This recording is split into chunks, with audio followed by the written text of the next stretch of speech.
Ya, besar Tuhan kita saudara, amin. Siapa yang merasakan Tuhan kita besar? Saudara yang mungkin yang tergabung boleh tanyakan kepada diri saudara. Suatu pertanyaan klasik sebenarnya dan sangat praktis, yang sangat berkaitan dengan kehidupan sehari-hari. Tuhan kita besar. Apa yang saudara-saudara rasakan tentang kebesaran Tuhan dalam hidup saudara? Kan gitu kan? Saudara, kita akan belajar tentang sebuah ketaatan. Kenapa ketaatan itu perlu dan apa yang dikerjakan oleh ketaatan itu dalam kehidupan seseorang. Nah, saudara, ini adalah sesuatu yang sangat praktis yang saudara akan temukan hampir setiap hari dalam kehidupan saudara. Kenapa saya katakan demikian? Karena waktu-waktu ini sangat sulit, saudara. Dan Tuhan berkata, pergunakanlah waktu dengan baik, karena waktu ini adalah waktu yang jahat dan akan semakin sulit dalam berbagai tingkat dan kompleksitas, saudara. Jadi bukan sebuah ancaman atau sebuah perkataan untuk menakut-nakuti, tetapi ini adalah sebuah firman yang Alkitabiah, saudara bisa baca. Tapi kita tidak akan berlama-lama di topik itu. Saudara, kita akan berbicara tentang ketaatan itu. Saya telah membawa topik ini dalam acara Imaging di program yang lain, tetapi saya akan menyinggung sedikit. Dan pada waktu kita tidak bisa bahas lebih dalam karena kita memang mengkondisikan bahwa kita akan mempergunakan waktu dengan sangat tight, ya, dengan sangat ketat seperti itu. Nah, saudara, ketaatan itu kemarin saya sudah sebutkan bahwa ketaatan itu akan membawa kita kepada level yang lebih tinggi. Kemudian ketaatan itu membawa kita kepada rencana-rancangan Tuhan yang sudah persiapkan, tetapi kita tidak dapat achieve, tidak dapat capai karena level kita belum nyampe di situ. Tetapi pada waktu ketaatan itu terjadi, saudara, maka kita mengalami hal-hal yang dahsyat dibawa kepada rancangan yang sudah dipersiapkan itu. Sebagai contoh, pada waktu adalah Sadrah, Mesah dan Abednego. Pada waktu mereka taat memegang firman Tuhan, mereka masuk bahkan sampai ke dalam perapian yang menyala-nyala. Tetapi di situ Tuhan bekerja dan menunjukkan bahwa Tuhan itu adalah besar, yaitu dengan menyelamatkan mereka dari perapian yang menyala-nyala seperti itu. Kemudian ada juga Daniel yang dimasukkan ke dalam gua singa dan hal-hal lain saya sudah bahas sebelumnya. Nah, saudara, waktu-waktu yang sulit, saudara, tidak akan menghambat kebesaran Tuhan dinyatakan dalam kehidupan seseorang. Nah, masalahnya kepada siapa kebesaran itu akan dinyatakan, saudara? Nah, ini sekarang yang menjadi masalah, saudara. Kebesaran itu akan dinyatakan kepada siapa? Kan gitu kan? Dan siapa saja yang akan merasakan kebesaran itu di dalam kehidupannya. Nah, itu kenapa kita perlu taat, saudara. Saudara, kita akan membaca dalam kitab Esra. Nah, dalam kitab Esra pasal yang pertama, saudara akan menemukan suatu keajaiban yang sampai hari ini, saudara, akan sulit dijelaskan dengan logika. Kenapa saya katakan demikian? Saudara, saudara mungkin pernah menonton sebuah film ataupun sebuah sejarah ataupun belajar dari sejarah dari bangsa kita sendiri, contohnya Indonesia. Sebuah bangsa yang dijajah kemudian bahkan dibuang ke negara lain, ke bangsa lain, itu kemerdekaannya hilang. Kemerdekaannya hilang, artinya dia tidak berhak bahkan atas dirinya sendiri. Sebenarnya pengharapan itu tidak ada. Satu-satunya kesempatan adalah misalnya memberontak, melawan penguasa, kemudian mengalahkannya, barulah dia memperoleh kemerdekaannya. Sama seperti para pejuang kita yang berjuang dengan darah dan nyawanya, dan kemerdekaan yang baru kita rayakan beberapa hari yang lalu. Saudara, satu-satunya cara untuk memperoleh kemerdekaan seperti itu. Tetapi tahukah saudara, ketaatan akan membawa sesuatu yang luar biasa dalam kehidupan seseorang. Dalam kitab Esra pasal yang pertama, saudara, kita akan membaca. Saya akan membaca buat saudara kitab Esra pasal yang pertama, kemudian ayatnya yang pertama. Demikian firman Tuhan. Pada tahun pertama zaman Kores, raja negeri Persia, Tuhan menggerakkan hati Kores, raja Persia itu untuk menggenapkan firman yang diucapkan oleh Yeremia, sehingga disiarkan di seluruh kerajaan Kores secara lisan dan tulisan pengumuman ini. Ayat yang kedua, demikian firman Tuhan, beginilah perintah Kores raja Persia, segala kerajaan di bumi telah dikaruniakan kepadaku oleh Tuhan semesta langit. Ia menugaskan aku untuk mendirikan rumah baginya di Yerusalem yang terletak di Yehuda. Ayat yang ketiga, siapa di antara kamu termasuk umatnya, Allah menyertainya. Biarlah ia berangkat pulang ke Yerusalem yang terletak di Yehuda dan mendirikan rumah Tuhan Allah Israel yakni Allah yang diam di Yerusalem. Ayat yang keempat, dan setiap orang yang tertinggal dimanapun ia ada sebagai pendatang harus disokong oleh penduduk setempat dengan perak dan emas, harta benda dan ternak, di samping persembahan sukarela bagi rumah Allah yang ada di Yerusalem. Ayat yang kelima dan seterusnya, kita akan melihat suatu keajaiban. Saudara, itu tanpa sebuah tidak dicatat dalam Alkitab bahwa kembalinya bangsa Israel ke Yerusalem, ke Yehuda, di situ tidak dicatat dengan sebuah perjuangan untuk menumbangkan atau menggulingkan pemerintah yang menguasai mereka. Tetapi itulah saudara, tadi saya katakan, dalam segala keadaan saudara, sebuah keajaiban, sesuatu yang bahkan sampai yang tidak dapat diterima dengan akal logika kita, itu bisa terjadi. Nah, saudara, pada waktu itu suatu pemerintahan dari daerah Irak dan Iran sekarang, sebelumnya yang berkuasa adalah Babylon yang kemudian menawan dan mengangkut seluruh teruna-teruna bangsa Israel ke kerajaan mereka, ke kerajaan Babylon atau yang sekarang kita kenal dengan Irak. Nah, saudara, setelah mereka menjadi tawanan, menjadi buangan, yang kita baca dan kita ketahui bahwa disitulah terjadi keajaiban terhadap Sadrak, Mesak dan Abednego, dan kemudian Tuhan meninggikan dan merendahkan Nebukadnezar raja Babel. Saudara, ini bisa terjadi dalam kehidupan kita. Maksud saya bukan penjajahannya dan pembuangan kita ke negara lain, bukan itu maksud saya. Saudara, dalam sebuah keadaan yang tidak berpengharapan, bangsa Israel pada waktu itu seolah-olah tidak memiliki pengharapan, tidak ada jalan keluar. Siapa yang akan menolong mereka? Bahkan saudara, sebenarnya beberapa tahun sebelumnya, jauh sebelum ini sudah terjadi, sebenarnya Sanherib sudah mengepung Yerusalem dan mengatakan tidak ada pertolongan bagi Israel pada waktu itu. Pada waktu itu rajanya adalah Hizkia. Nah, tetapi kita ketahui kemudian setelah beberapa generasi setelah Hizkia, raja-raja Israel itu membawa bangsa Israel berubah taat dari Tuhan, dan kemudian mereka dihukum oleh Tuhan dengan membiarkan mereka, ini perlu dicatat saudara, dengan membiarkan mereka jatuh ke tangan musuh-musuhnya. Nah, saudara, jika seseorang menaruh pengharapan dan mempercayakan dirinya kepada saudara, mempercayakan hidupnya kepada saudara, dan mereka melakukan apapun yang saudara katakan, secara manusiawi, secara naluri manusiawi, kita pun akan berusaha berbuat yang terbaik kepada mereka. Tetapi barangkali karena keterbatasan kita sebagai manusia, kadang-kadang kebaikan itu tidak tersalurkan. Mungkin mereka butuh bantuan ekonomi atau apapun itu, tetapi karena keterbatasan kita tidak mampu menyalurkan kebaikan itu kepada mereka, walaupun niat itu sebenarnya ada dalam hati kita. Nah, saudara, coba bayangkan Tuhan semesta alam, langit dan bumi. Saudara, kita akan baca di dalam Yesaya 37 ayat yang ke-32. Kita akan melihat mengapa keajaiban itu terjadi. Yesaya pasalnya yang ke-37 ayatnya yang 32. Kenapa saudara ketaatan itu penting dan apa yang dihasilkan oleh ketaatan? Kan seperti itu kan?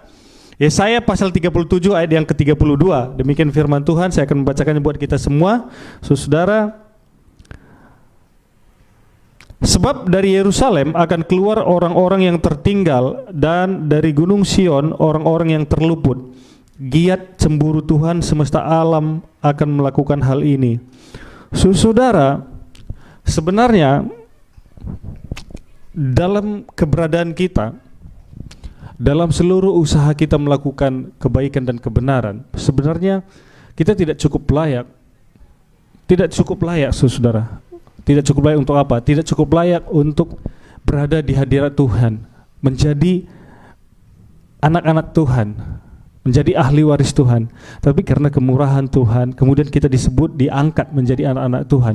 Tetapi masalahnya, saudara, pada waktu kesulitan-kesulitan melanda seseorang, umat Tuhan, pada waktu pengharapan seolah-olah tidak ada lagi, saudara, maka banyak sejarah dicatat bahwa pada waktu itu orang-orang mulai meninggalkan iman percayanya dan meninggalkan apa yang menjadi kewajiban mereka, apa yang seharusnya melakukan untuk membuktikan cinta mereka kepada Tuhan. Nah, saudara, itu semakin membuat seseorang tersebut semakin tidak layak sebenarnya. Tetapi saudara, kita harus mencatat bahwa giat cemburu Tuhan akan melakukan sesuatu yang luar biasa. Dan itu akan terjadi kepada orang-orang yang taat melakukan kebenaran firman Tuhan, yang memegang firman Tuhan. Karena apa? Karena giat cemburu Tuhan. Tuhan tidak mau namanya itu direndahkan atau dipermalukan. Dia tidak mau namanya itu tidak dihargai. Dia adalah Allah yang besar. Maka giat cemburunya untuk menolong, menunjukkan bahwa Dia Tuhan yang berkuasa, itu akan mendorong seseorang itu kemudian diangkat dan dipilih oleh Tuhan. Apa yang mau saya katakan kepada kita pada saat malam hari ini, saudara, bahwa keadaan seperti apapun yang saudara-saudara alami pada saat ini, sesuatu apa yang perlu saudara lakukan, apa yang perlu kita lakukan malam hari ini adalah taat. Kenapa saya katakan demikian? Karena ketaatan kita akan mendorong giat cemburu Tuhan melakukan sebuah keajaiban dalam kehidupan kita. Bangsa Israel yang tidak punya pengharapan dalam pembuangan, saudara, pemerintahan Nebukadnezar kemudian jatuh dan beralih penguasanya pada waktu itu masih seputaran situ, yaitu kerajaan Media yang sekarang kita kenal dengan Media Persia, yang kita kenal sekarang kerajaan negara Iran, beralih. Dan penelitian berkata, ini sebuah studi, bahwa sebenarnya apa yang dilakukan oleh Raja Kores itu adalah sebenarnya sebuah keinginan untuk menunjukkan bahwa dia itu bisa mematahkan aturan yang diciptakan oleh Nebukadnezar atau kerajaan yang telah dia kalahkan. Kan pada waktu itu bangsa Israel diangkat, dibuang ke Babel. Jadi orang-orang yang dibuang itu adalah peraturan dari Raja Nebukadnezar. Tetapi Raja Kores ingin menunjukkan dia sudah berkuasa, bahwa dia itu mampu, dia berkuasa untuk melawan apapun yang telah ditetapkan oleh raja sebelumnya. Itu menurut penelitian, saudara. Tapi saudara, saya mau katakan sebenarnya apa yang dilakukan oleh Raja Kores itu sebenarnya sudah dimuatkan sebelum-sebelumnya. Nah, kita tidak akan bahas sejauh itu, tetapi itu ada dan alkitabiah. Nah, artinya saudara, apapun alasannya, Tuhan mampu mengerjakan sesuatu untuk mendatangkan kebaikan bagi setiap orang yang berpengharapan, yang taat kepada firman Tuhan. Kuncinya saudara, pada saat ini saya katakan kepada saudara, apapun yang sedang saudara alami hari ini, pertolongan itu pasti ada. Itu yang pertama. Dan jalan keluar itu pasti ada. Dan pengharapan itu pasti ada. Dan masa depan itu sungguh ada. Amin, saudara. Yang perlu saudara lakukan hanyalah taat kepada firman Tuhan, karena ketaatan itu akan mendorong giat cemburu Tuhan untuk melakukannya. Nih, anak saya, dia selalu taat walaupun harus taruhannya nyawanya sendiri. Giat cemburu Tuhan itu akan terjadi kepada kita seperti kepada Sadrah, Mesah dan Abednego. Walaupun nyawa taruhannya, mereka akan tetap berpegang teguh, tetap taat. Maka giat cemburu Tuhan, dia akan menunjukkan bahwa dia Allah yang besar, Allah yang mampu melakukan segala perkara. Itu yang saya sebut dari awal itu, Tuhan kita Tuhan yang besar. Apa yang saudara alami, yang saudara dapat katakan tentang kebesaran Tuhan dalam hidup saudara, itu suatu pertanyaan yang harus kita jawab. Itu harus kita jawab, saudara. Kita tidak bisa berada pada kondisi abu-abu. Tidak bisa. Karena keadaan akan menuntut kita menentukan pilihan. Dan Tuhan pun tidak mengkehendaki orang yang suam-suam kuku. Sudah tahu, orang yang suam-suam kuku itu akan dimuntahkan oleh Tuhan. Pilihannya antara hitam dan putih saja, saudara. Dan taatlah, pada waktu ketaatan itu sampai kepada waktunya, maka giat cemburu Tuhan bukan karena kelayakan kita sebenarnya. Kalau berbicara tentang kelayakan, saudara, tidak ada yang cukup layak. Kita dilayakkan. Tapi jangan karena saya bilang demikian, saudara boleh melakukan apa saja. Tidak seperti itu, saudara. Tidak. Maksudnya, kita harus tetap berusaha menunjukkan cinta kita kepada Tuhan dengan cara menuruti ini apa yang Tuhan kehendaki dalam kehidupan kita. Tetapi sebenarnya keselamatan itu tidak bergantung kepada hal seperti itu. Maksudnya, jadi jangan disalahartikan dan kemudian dibuat menjadi sebuah alasan untuk menuruti keinginan daging kita, saudara. Itu yang saya maksudkan dengan tidak cukup layak itu, seperti itu. Nah, saudara, jadi malam hari ini, saudara-saudara, kita akan melihat bahwa sebenarnya apa yang paling penting untuk kita lakukan pada waktu ini, pada waktu-waktu yang berat ini, pada masa-masa yang sulit ini adalah taat melakukan kebenaran firman Tuhan, memegang teguh apa yang ada pada kita, apa yang Tuhan sudah berikan untuk kita kerjakan, dan kita harus melipat gandakan. Itu sebenarnya, saudara. Percayalah, saudara. Kalau Tuhan bilang carilah dulu kerajaan Allah dan kebenarannya, maka semua itu akan ditambahkan kepadamu. Itu masih berlaku sampai hari ini, saudara. Taatlah, kerjakanlah. Belajarlah tentang Tuhan, carilah Tuhan. Tuhan akan berkenan untuk ditemui. Bahkan sebenarnya giat cemburu Tuhan akan melakukannya. Dia akan menunjukkan kebesarannya, dia akan menunjukkan kuasanya, dia akan menunjukkan namanya yang adalah Allah Maha Besar. Dia akan menunjukkan bahwa dia adalah Allah yang El Shaddai. Dia akan menunjukkan bahwa dia adalah Immanuel. Amin, saudara. Seperti itu. Jadi saudara, kalau pada waktu ini, pada waktu saudara mendengar apa yang sedang kita bahas malam hari ini, maka tanyakan kepada diri saudara, tanyakan kepada diri kita masing-masing, apakah kebesaran Tuhan yang bisa saya ceritakan di dalam kehidupan saya, yang sudah saya rasakan? Coba tanya ke dalam diri kita sendiri. Kalau saudara sudah bisa merasakan kebesaran-kebesaran Tuhan itu, berarti saudara sudah berada pada jalur yang benar, dan yang harus kita lakukan pada saat ini adalah tetap mengerjakannya, ketaatan itu. Dan peganglah teguh itu. Maka tuh saudara akan melihat bahwa giat cemburu Tuhan akan melakukan sebuah keajaiban. Kalau bangsa Israel yang tidak memiliki pengharapan, berada di pembuangan saja, bisa pulang ke negaranya dengan sebuah peraturan langsung dari raja bahwa mereka harus disupport dengan emas, dengan perak, dengan ternak, dengan apapun yang mereka butuhkan. Kenapa itu tidak bisa terjadi ke dalam kehidupan kita yang mungkin dalam keadaan terjepit, saudara? Kenapa itu tidak mungkin terjadi? Itu bisa saja terjadi. Kita punya Allah yang besar, kita miliki Allah yang besar. Tuhan yang disembah oleh bangsa Israel adalah Tuhan yang kita sembah juga pada saat ini. Apa bedanya? Kalau saudara baca dalam kitab Esra itu, bahwa pada waktu mereka pulang itu, kemudian mereka mulai membangun rumah Tuhan yang ada di Yerusalem, walaupun dengan berbagai hambatan, kemudian sempat terhenti juga, tetapi kemudian saudara, pada waktu rumah itu sudah selesai dibangun, walaupun kemegahannya tentu saja berkurang dibanding dengan apa yang diberikan oleh Raja Salomo, tetapi saudara akan terkagum-kagum luar biasa. Ternyata saudara, emas yang dibawa oleh bangsa Israel dari pembuangan itu untuk membangun rumah Tuhan kembali, untuk merenovasi, kira-kira gitu, itu beratnya itu, saya kalau nggak salah itu sekitar belasan ton seperti itu, saudara.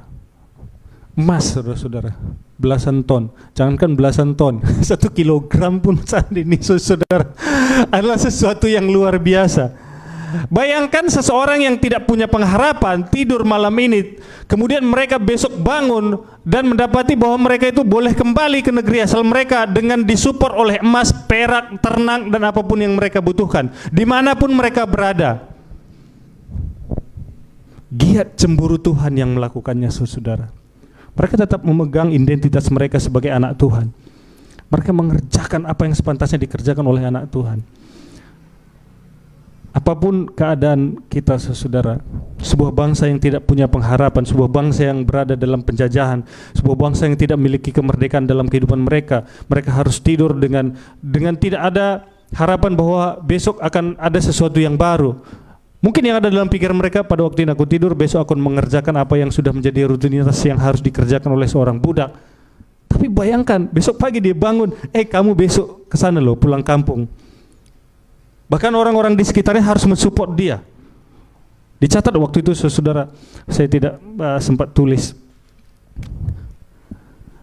Walaupun memang sebenarnya kalau dibayangkan dengan persediaan yang diberikan oleh Raja Daud kepada Salomo itu sangat jauh ya, jauh sekali lebih sedikit. Tetapi artinya saya hanya menyampaikan kepada kita bahwa apapun keadaan kita hari ini tidak berarti tidak ada pengharapan, saudara. Dimanapun saudara berada, apapun yang saudara hadapi pada saat ini, harapan itu selalu ada. Saudara mungkin besok bangun tidak tahu apa yang terjadi. Orang lain yang di sana yang berperang dan peralihan kekuasaan, kita yang dapat berkat, bisa terjadi, saudara. Itu terjadi kepada bangsa Israel. Kenapa enggak terjadi kepada kita? Kita tidak akan bahas tentang pandemi yang sedang berlangsung, yang dikatakan sebagian orang adalah sebuah konspirasi. Tidak perlu, saudara. Kita hanya perlu mengerjakan bagian kita. Jadi, saudara, pada saat malam hari ini, apa yang paling dibutuhkan oleh seseorang, siapapun dia, dimanapun dia berada, apapun yang sedang dihadapinya, adalah ketaatan mengerjakan firman Tuhan. Apa yang sepantasnya dikerjakan oleh seorang anak Tuhan, kerjakanlah, pegang teguh dan jangan lepaskan. Identitas kita sebagai anak-anak Tuhan akan mendorong giat cemburu Tuhan melakukan pertolongan kepada kita. Benar, saudara. Nah, saudara akan bisa menceritakan di hadapan umat-umat Tuhan, di tengah-tengah jemaat Tuhan, di tengah perkumpulan saudara, bagaimana pertolongan Tuhan yang luar biasa itu menjadikan saudara kepala, bukan menjadi ekor. Jangan berhenti pada waktu mujizat itu terjadi dalam kehidupan kita, saudara. Mujizat itu adalah sebuah anak tangga untuk sampai kepada level yang lebih tinggi. Jadi jangan berhenti pada level mujizat itu terjadi. Amin. Saudara perlu mencatat itu baik-baik. Jangan berhenti pada level mujizat itu. Mujizat adalah sebuah anak tangga untuk menuju level yang lebih tinggi, untuk mengerjakan rencana Allah yang lebih tinggi dalam kehidupan kita. Itu sangat penting supaya kita tidak hanya mencari mujizat dalam kehidupan kita. Banyak orang mendatangi Yesus karena Yesus bilang, karena kamu kemarin dapat makan, dapat ikan. Jangan seperti itu kok. Jangan berhenti pada level mujizat itu. Mujizat itu adalah anak tangga untuk naik kepada level yang lebih tinggi. Sebuah rancangan Tuhan yang sudah dipersiapkan sebenarnya. Kita hanya tidak bisa mengakses rancangan itu karena kita tidak memiliki kapasitas sampai di sana, saudara. Amin, saudara. Jadi malam hari ini saya katakan kepada saudara, dimanapun saudara berada, apapun keadaan saudara, apapun yang saudara rasakan, jangan pernah berputus asa. Kalau saudara tidak memiliki apa-apa lagi untuk dipersembahkan, kalau saudara tidak memiliki apapun lagi untuk dikerjakan, kerjakanlah ketaatanmu. Dan giat cemburu Tuhan akan melakukan sesuatu yang luar biasa dalam kehidupan saudara. Amin, saudara. Pada saat malam hari ini saya tidak akan perpanjang firman Tuhan. Kita akan berdoa.